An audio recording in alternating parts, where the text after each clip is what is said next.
fight inflation in 2022. The data basically shows Americans are losing confidence in the state of the economy right now. So why?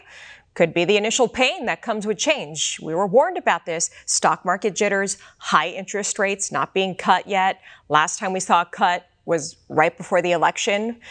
And the fear of inflation coming back due to trade drama. So there's action now being taken to fix global trade, restore fairness and American prosperity, but Trump warned us there would be pain. It's like medicine, he said, but this dose of medicine could use a little sugar, and we might have just gotten some today. The Financial Times reports that Apple could start assembling all US-bound iPhones in India instead of China as soon as next year. And this shift is driven by Trump's trade deals, a big blow to China as well, and also a possible concession from China we just learned about. They quietly slashed tariffs on some semiconductors, microchips made in America. According to CNN, this could help stabilize prices on electronics and maybe a sign that the tense trade fight with big communist China is cooling. Meanwhile, Trump says there have been talks with China. Beijing says no, that's not true. I don't know, could be them trying to save face. Who really knows? We should find out later. Ted Thatcher, Bright Lake Wealth and Management, joins me now to talk about all of this, break it down for us to help us make sense of it all. Let's start with China, Ted. What do you make of the Trump talks, the CCP? The White House and the CCP are really sending mixed messages here about their trade deal talks, and then China quietly slashing tariffs on some American semiconductors, and then iPhones now being made in India, possibly starting next year. What do you make of all of this? You know, honestly, Alicia, I think it comes down to the different strategies the Trump administration would come at, negotiations with versus China. The truth is, in Chinese culture, they'll do anything to make sure that their leader does not even have the opportunity to look bad. And so the way they would prefer to negotiate is through those back channels.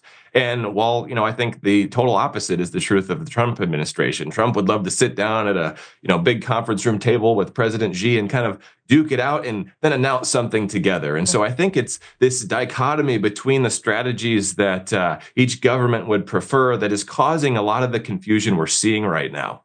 Yeah. Makes a lot of sense. Now about that drop in April consumer confidence, Americans are basically saying, when is this global trade conflict going to get fixed already? Like, when is this trade going to go back to normal? When is it going to get to what Trump wants it to be, fair? Like, this needs to hurry up already. We're over this uncertainty. The market is over it too. But here's the big question. When are the prices about to spike? Are they going to spike? Have they already? What should we expect? I think that, in terms of the pricing, the truth is the actions that were taken with the large hike up in tariffs and the drop down are really just starting to make their way to our country. We're just now seeing those first shipments hit the shores where those larger tariffs are actually in effect. And so, in terms of where, how quickly that will move through the economy, I think it will take at least several weeks for that to happen. But you are seeing shipments come down now at a more than 50% rate. And so that does take time to make its way through the economy because, of course, small businesses are used to those really recurring shipments coming from China. And if the spout, if you will, of that, coming our way slows down, I think we would really start to see the effects of that in the next couple of months. Mm-hmm. Regardless, though, consumers are looking for clarity here. And I think that that's why we saw those consumer sentiment numbers dip down even further this morning. Yeah, well, we'll talk about panic buying in a moment. But first, I want to get your thoughts on this. Trump said that the U.S. is collecting nearly $2 billion a day in tariffs now. And he also said there's a chance tariff revenue could replace income tax. What do you think of all this?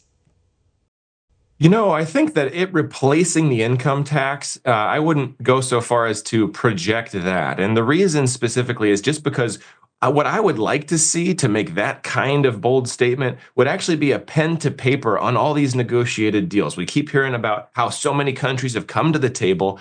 I think for price stability in the financial markets and more consumer confidence to come back, I think what we're going to need is to see the pen to paper on these deals. That is going to give us a much better ability to actually project out revenue.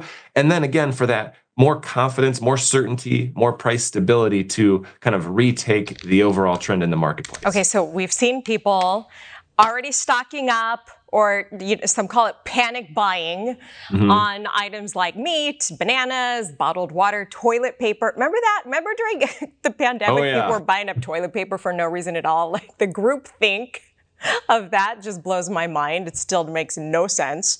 But the port workers' strike is not helping any of this. What do you make of it all?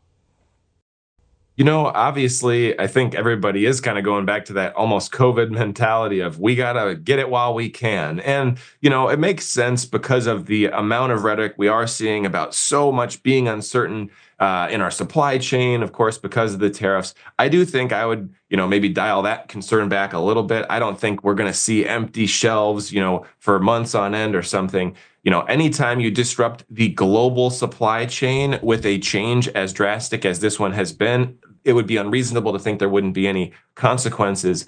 But it is clear between the, quotes we've seen from, execs on Wall Street, Jamie Dimon very notably, and many others, the quotes we've seen from Scott Bessent, and certainly even out of China, everybody wants to try to see some progress here. And so if we're lucky, I think hopefully we'll start to see some of these pens hit paper and actually see some of these, new agreements live, so we can all kind of go back to, really what the focus should be on, which is creating a great economy and focusing on the American dream being accessible. Right. Amen. And the big question is like, how long will that take? That is the big question. That's the big uncertainty here. So hopefully we see some deals being signed. Ted Thatcher of Bright Lake Wealth Management, thank you for your insight today, as always.